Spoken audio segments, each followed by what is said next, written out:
Welcome to this interview. So here we have the four key players of this, what we now call the 10 Years International Project. So let's have you guys introduce yourselves first.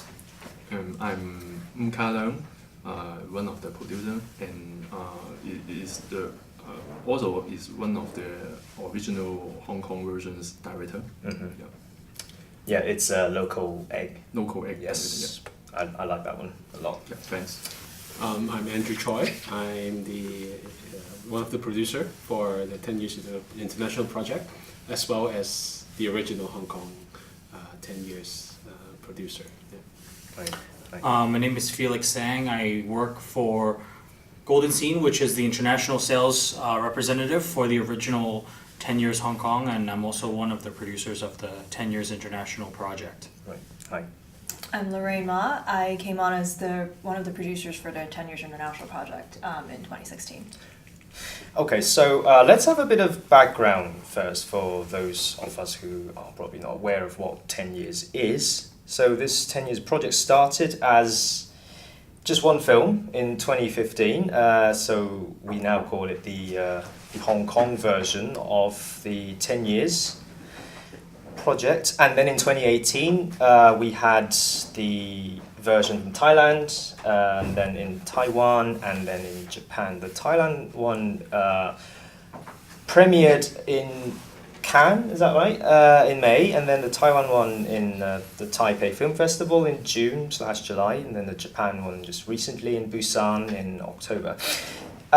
So all these films follow a very basic formula, although I call it basic, it's actually rather genius. So there's 5 short stories in each film, and it's just one simple premise. They're all set in 10 years into the future, and they're all sort of commentaries on like the social, political situation of their respective regions. Or as I'd like to put it, they are sort of the alternate universes or parallel universes. So kind of like the version of the universe that we don't live in, but it's the version that we very much don't like to see coming into reality. So I really like that, especially in the Hong Kong version. If you remember, of course you remember, you guys made the film. So at the end, there's a blank screen and a white screen, and it says already too late, and then it fades into not too late. So it kind of reinforces the idea of this. This is the parallel universe that might seep into our universe, but we very much don't want that to be the reality. So I think that's pretty much the main theme that is throughout the entire 10 years series. So where it all began is obviously the original Hong Kong film. It won the best film at the 35th Hong Kong Film Award, although China's Global Times called it a thought virus. So obviously, as you can imagine, a film as controversial as yours, it would have met with a lot of controversies and censorship issues. But we'll talk about that in a minute. But how did the concept start from the beginnings? Because I think I read somewhere that an article quoted Ka-leung saying.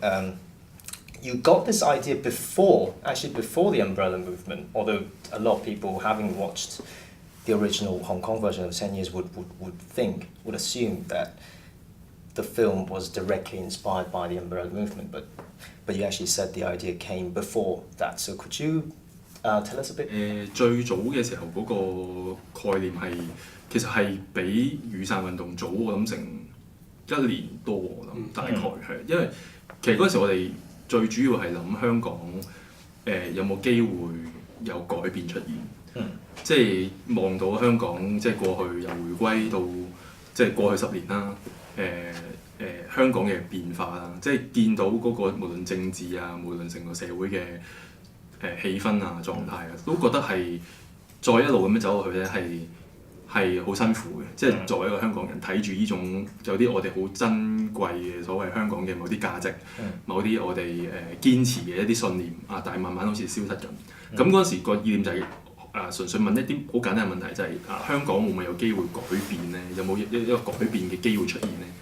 咁就攞住呢啲問題咧去做好多 research， 同好多唔同嘅人去傾偈。咁主要就係問大家點樣睇自己嘅過去10年，點樣影響緊而家嘅自己，咁而家嘅自己又點樣諗將來佢嘅10年，即係大概係咪一個咁嘅變化？咁啊發現大家一路傾偈嘅時候，最有趣嘅咧，我覺得大家一想像將來咧係會有一啲力量出現。嗰個力量因為你脫離緊而家嘛，你脫離緊而家嘅狀態，你係想像一個可能性。咁又發現咧咦幾有趣喎！即係如果想像將來咁樣，咁會唔會就係捉住呢一點去做一個 project 咧？咁樣咁就開始10年嘅一個過程，即係揾導演啊，去傾下呢個 idea。咁結果個過程亦都發現啲導演同埋自己啦，同埋 Andrew 啊，即係一齊去醖釀呢件事嘅時候都幾順利，同埋都大家好似好有興趣，好想做呢件事咁樣。咁就喺13年尾就已經前後揾到唔同嘅導演參與，係啊。咁就其實我哋喺雨傘運動嘅期間咧，其實係一個創作劇本嘅過程。咁到15年咁就完成個製作咁樣。所以其實件事本身就唔係因為雨傘。咁不如我咁問啦，雨傘運動出現咗啦，有冇影響你當初嗰個 concept 嘅 development？有啊，即係對原本嗰個想像10年就冇大影響嘅，即係大家一齊想像。但係我覺得對導演或者5個創作者去點樣寫個劇本，或者點樣去處理佢嘅想講嘅嘢，我覺得一定有好大影響。即係我自己為例就係再經歷埋雨傘，即係我個劇本都一路 tune 就係 tune 到，即係我覺得好難想像好樂觀啊！我對於我嚟講，即係香港嘅狀態。咁我估幾個導演都係前前後後經歷嘅無論雨傘前前後後，都覺得唔容易去好理想地講香港前途一片明朗啊，明天會更好啊，即係唔係用呢種心態去對待呢個議題啦，咁樣。And I believe some of the stories were inspired by real life events. 你會唔會知道一啲即係 obviously 你嗰個local X 就即係本地呢兩個字，其實你平時去supermarket 買嘢都成日都話本地物，所以就都好貼切嗰個 real life。但係另外你會唔會知另外嗰幾個故事係點樣同real life events 有關係？其實幾個古仔個個都同佢哋導演同埋編劇係好有都有一啲直接嘅關係。即係例如語言第3個，即係歐文傑導演嘅方言嗰個短片。咁佢自己因為佢係做編劇工作㗎嘛，佢其實之前都做過一啲商業嘅片啊。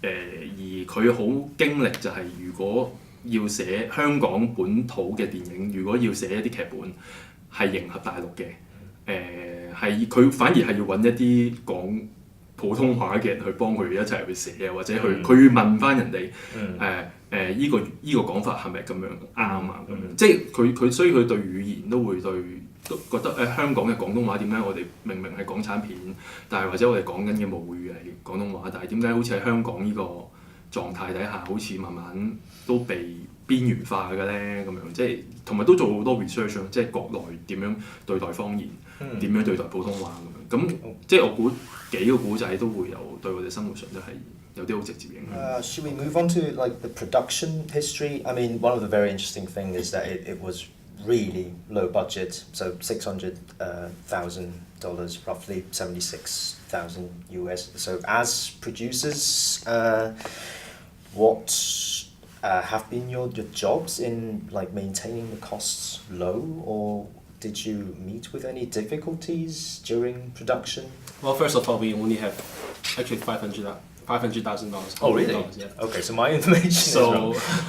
So it's, as you say, it's very low budget. Initially, we were thinking doing a feature film, but we talked to different people, and especially we talked to Oman Git. It's one of the directors, the third film. Jeff and Tsang. He actually suggests you cannot make a feature film with that kind of budget. Yeah, with that kind of budget. So, and actually he suggests, why don't you make 5 short films instead? Because so it was his idea. I think initially he talked to us and then he suggested. he suggested Oh, it. I see. Yeah. Right. And I think the reason why he thinks a short film with $100,000 Hong Kong is reasonable because a lot of young filmmakers, they actually make a lot of short films, especially the fresh wave, competition, IFBA.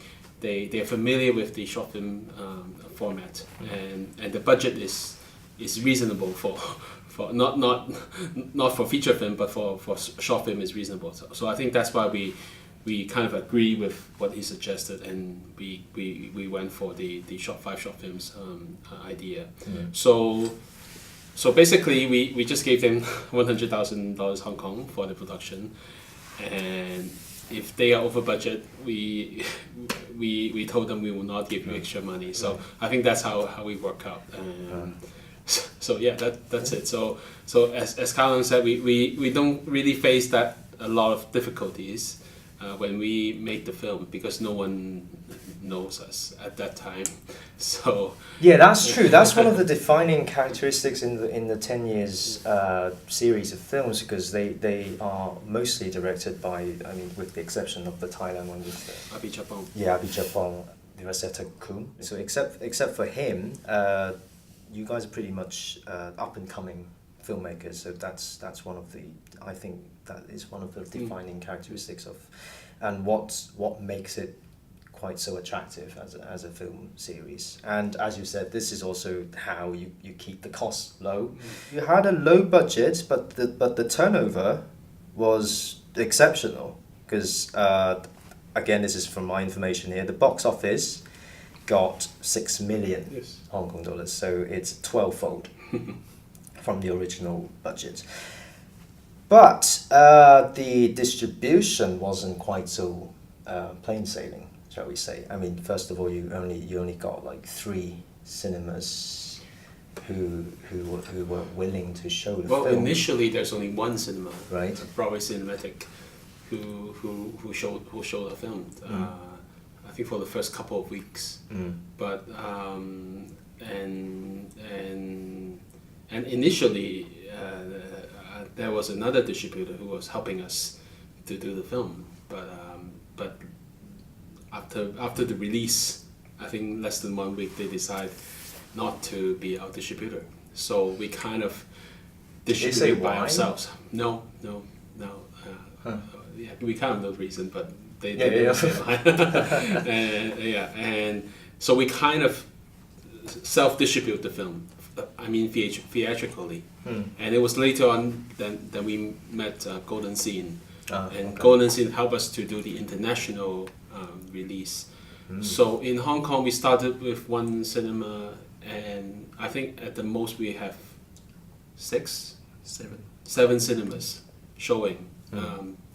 And still very limited, but I think it was full house for most of the show, for the 8 weeks that we were showing in the cinema. So it was quite amazing. Yeah. I still remember back then, a lot of my friends and people came to me and said, "I couldn't buy tickets for 10 years.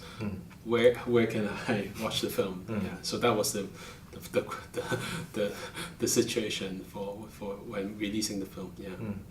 Yeah, but then after the theatrical run, there were a lot of organizations holding these private screening events, and a couple of them were really interesting because one was like under the bridge, and then the other was like on the steps towards the Sha Tin town hall. So it's a very community kind of private screening. Actually, yeah, that was quite interesting. After the theatrical release, first of all is the universities that want to show the films in the campus. Right. So we went to all local universities in Hong Kong, including Hong Kong U. Thank you. I think we did more than 1 screening in Hong Kong U. And later on, I think more and more groups and communities just want to show the films. And we remember on the 1st of April in 2016, we organized a community screenings in 35 different locations. And we worked with those 30-something organizations. It's actually them that organize the screening. They invite people to come, including the Shatin Town Hall Center, and including under the bridge, including some on Hill Road, and we were quite amazed and fascinated that day. And we always said 1st of April is the most significant and most important for the 10 years project, even more important than the Hong Kong Film Award 2 days later. So because I think that was our original idea to have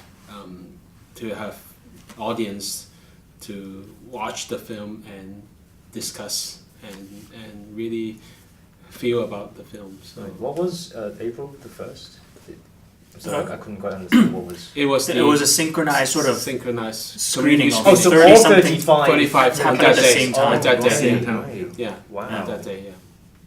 I think after the theatrical screening, more than 300 computer screening. Is it? Yeah. More, I think more than. Yeah. That particular day, April 1st, is the 35 different locations simultaneously showing the film at 8 o'clock. Yeah. Right. But in total, there were more than 300 community screenings around Hong Kong. Yeah.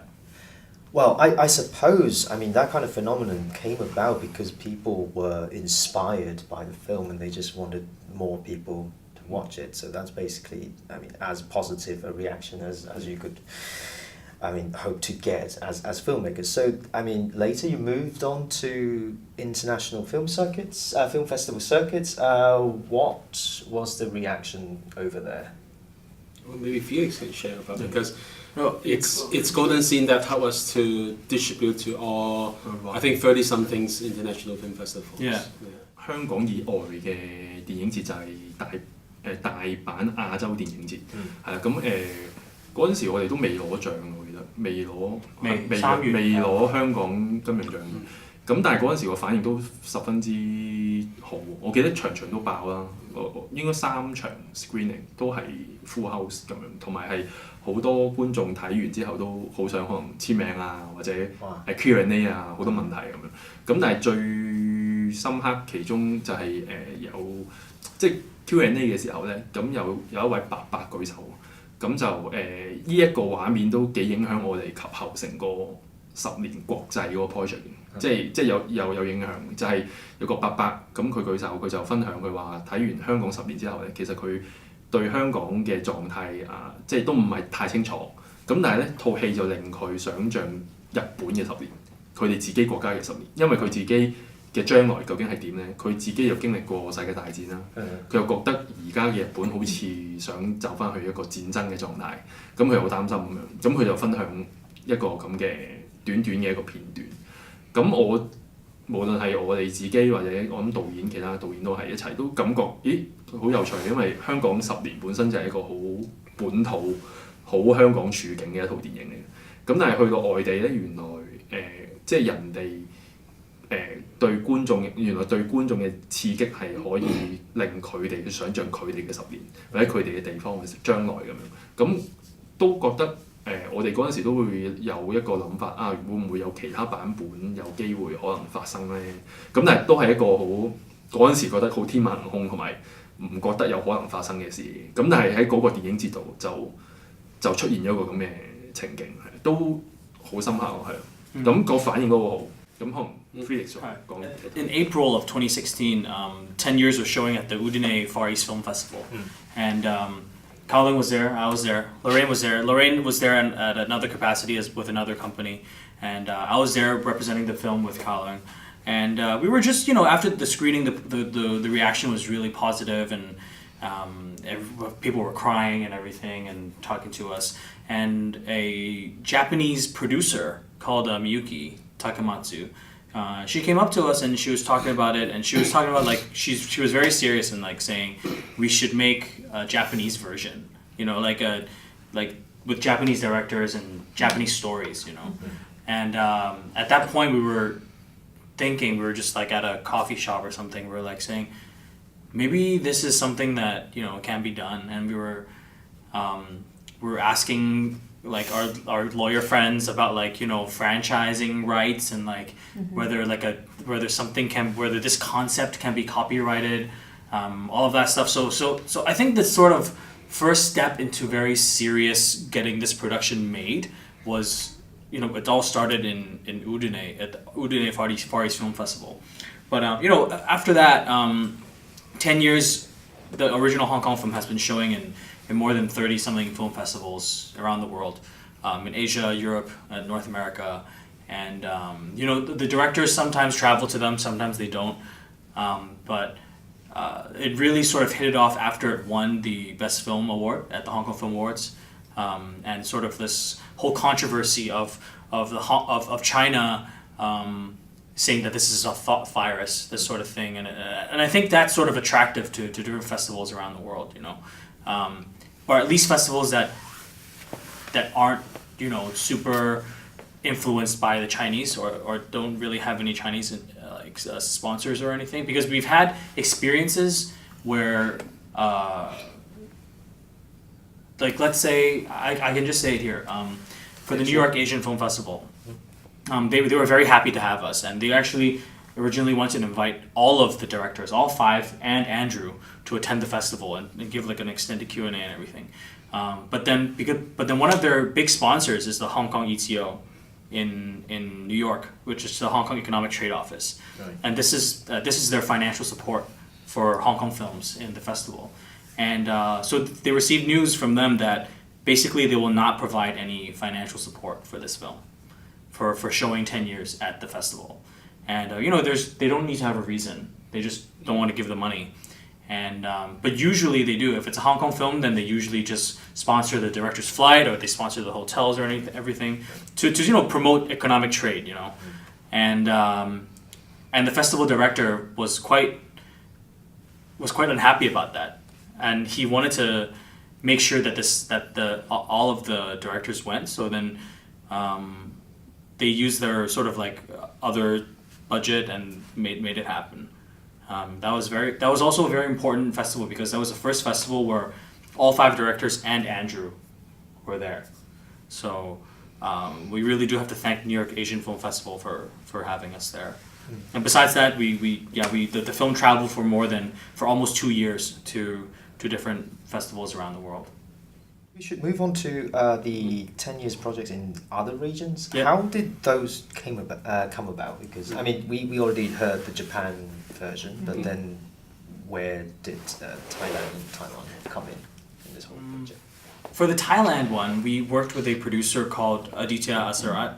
He goes with Juke. His English name is Juke. He's I knew him from before, and you know, he's the only Thai producer I know. So I reached out to him first, and he was very passionate about the project. He really loved the Hong Kong one, and he thought this was a great idea.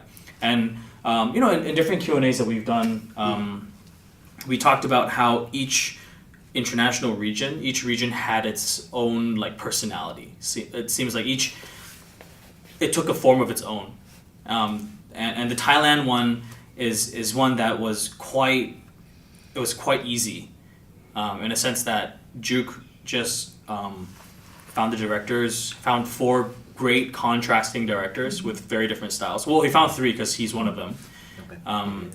So there are 4 shorts in the Thailand one, and you know, he found most of the financing, and the way it works is that the Hong Kong company that owns 10 years, called 10 Year Studio, 10 Year Studio will provide like a seeding money get the project rolling in different regions, and this is how it started in all 3 regions. And Thailand was with Juke, and then in Taiwan we worked with actually we were looking for the directors. We were the ones seeking out the directors. We went to Taiwan twice to meet with directors and stuff, and the producer came aboard quite later on. And the Japanese one was obviously Miyuki, who was talking to us in Udine. Yeah. I think because the film there's such a specific angle to the style of the film. So we were very intentional in finding producers who could get the vision of what it was about. And we wanted because we felt like the producers knew their local language and their local market best. So we were trying really hard to find somebody who understood the vision, who had connections with these up-and-coming directors, and just were willing to work with us and really knew what the project, ultimately what the film was trying to say. And so with Thailand, it was very special as well because they actually had a political situation that, I mean, different from what Hong Kong has with China, but a lot of tension there within their country with their a royal member passing away and royal family changes and there a lot of political tension. Military coup in the country, and so their directors really had something to say about that, and so that came about quite organically. When we went to Taiwan and Japan, I think a lot of people's initial reaction was, does this have to be a political film? If it's about like what our country's gonna be like in 10 years. And I think that was a theme that we experienced throughout the production because of the legacy of Hong Kong 10 years. A lot of people initially were like, does this have to be anti-China? And so I think we had to constantly communicate that, no, this is your country's vision of what it will be like in 10 years' time. So whatever you're facing, maybe it's China, maybe it's not, but that's totally okay, but it has to be specific to you. And so I think in the production process, there was always that tension with us too, like how much creative freedom do we give and like how much of the vision that we want them to follow. And that was something that we kind of like played with throughout the whole time. And so in the end, I think Taiwan and Japan, their stories are more about their own social issues and their own social problems, even though I think those were the two countries where we had investors who had second thoughts or like pulled out because they didn't want to be associated with a brand that's perceived as anti-China, even though it wasn't. Okay, yeah, I see. Yeah.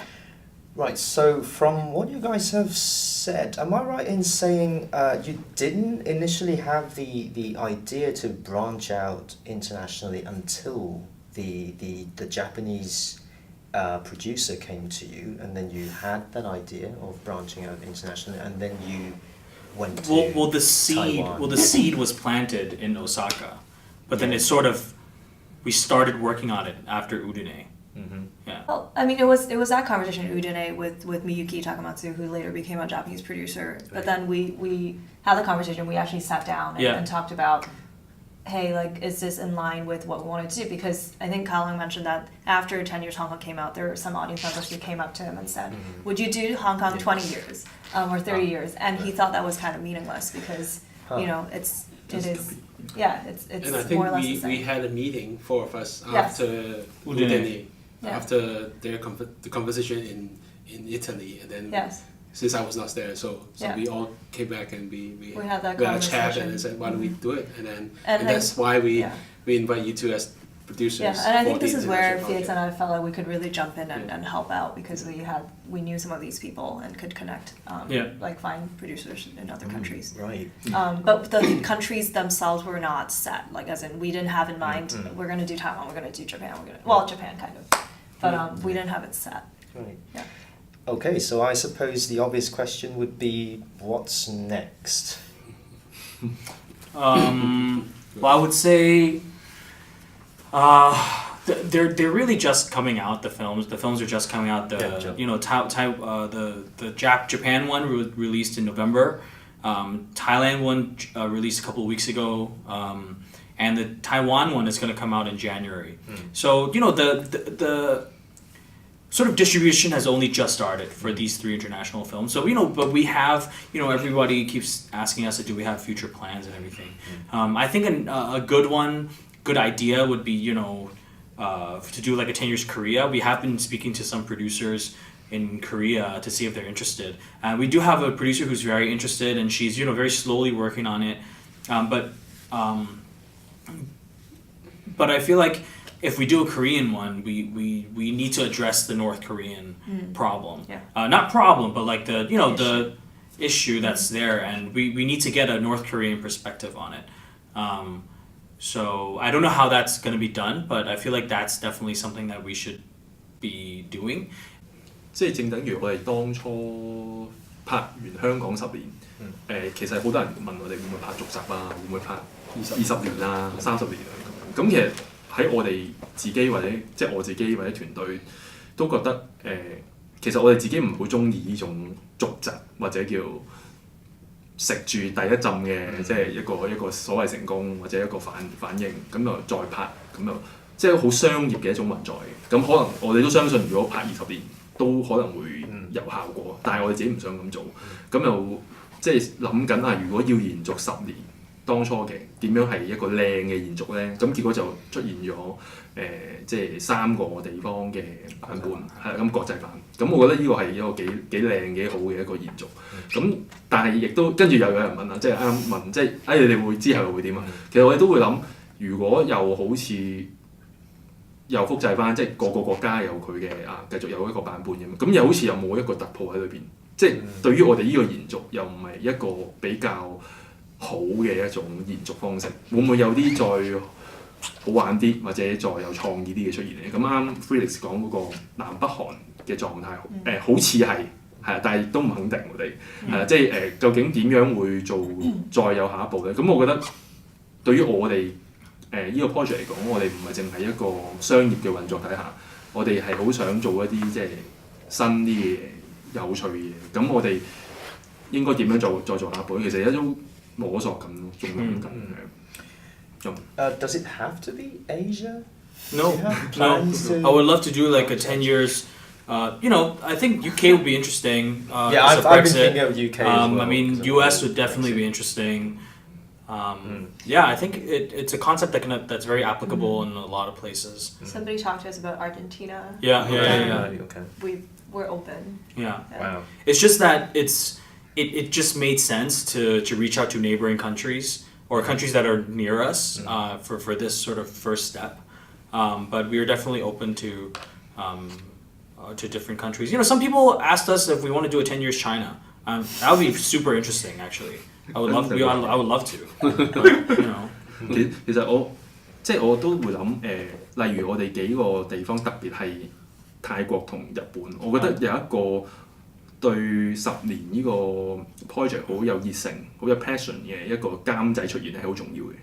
即係佢會帶一啲 idea 嚟，好重要。即係如果例如我哋會唔會做一個我唔知10年國際嘅一個邀請啊？我哋例如 Facebook 有 page， 即係我哋邀請啲監製可能喺唔同國家或者唔同嘅，佢掉一啲佢嘅諗法嚟，咁可能好過我哋諗，因為我哋自己話有一個地方嘅版本，咁即係我覺得都未必好玩。可能例如有個邀請一啲監製，佢如果佢想拍嘅，會唔會佢拋啲 idea 或者拋啲導演嘅組合嚟，咁去令到嗰件事又有啲嘢出現咧咁樣，因為咁樣會互動性會強啲啊。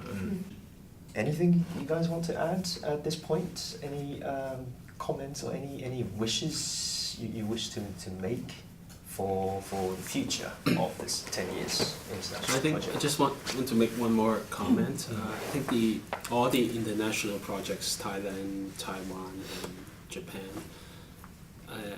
because we were showing Thailand and Japan in Hong Kong, I think some of the audience in Hong Kong may not understand.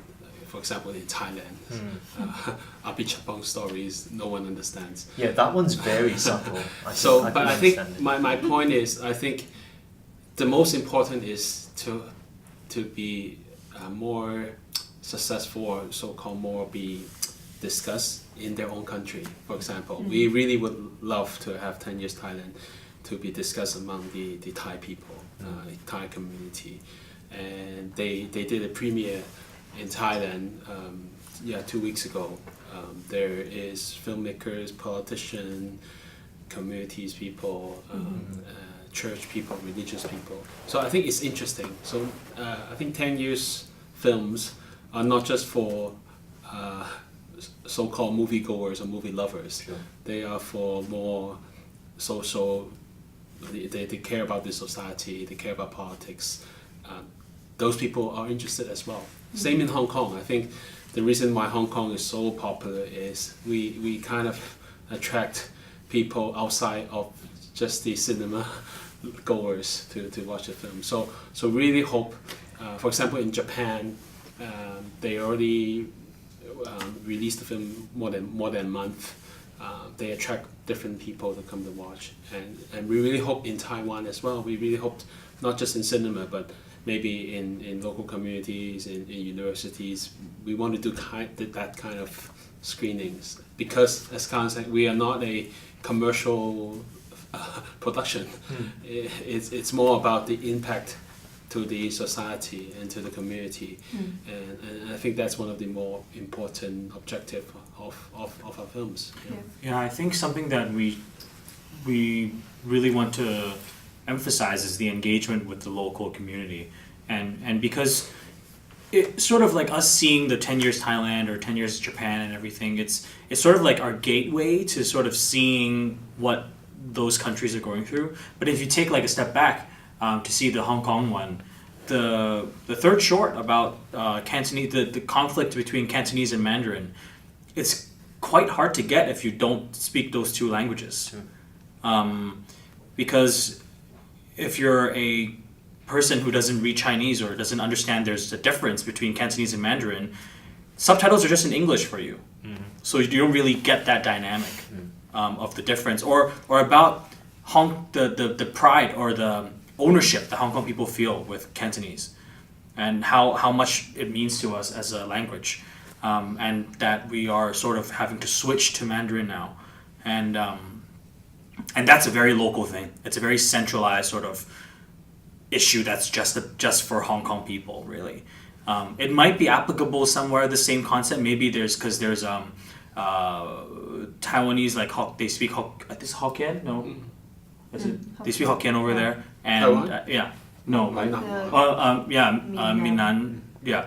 So they have that like sort of language and versus, Mandarin and stuff. But I think it's important for the directors to tell really local stories. I think that's sort of like the whole point of this project. Yeah. And I think there's something about like cinema that is, it's a blank slate. That you can do whatever you want with it. It can be for entertainment, and it can be for education, it can be for discussion, right? And I think if filmmakers are afraid to tell very honest stories, then who else is going to say it, right? Like who else is going to really try to bring these thought-provoking discussions in society? And so I think as filmmakers or as producers, we have a responsibility to do stuff like this, to really be unafraid and to step out. And I think one thing that I've learned throughout this whole experience is that a lot of times censorship and fear, those things are all very self-imposed. It's blurry. Like you don't really know if the censorship is there. You don't really know if this is going to be okay. But with all these countries, like with Thailand, we've just seen all these filmmakers who are unafraid. They just step up. They just do it, right? And then with Thailand, we discovered that we passed censorship like a couple weeks ago, and now we're going to be released, right? And they use their creativity to exactly to tell their stories. Exactly, and it really drives that honest discussion around what their country is going to be. And so I really see that value added for these countries. I mean, I'm not going to say that we're changing the world, but I think we're bringing some value to the table, which I find amazing. Yeah, I think your project is kind of changing the world, really. I mean, you could own that. I don't know. So, right, I guess that's it. Thank you. Okay. Okay. Okay, thank you. That's it for the interview. Thank you. Thank you.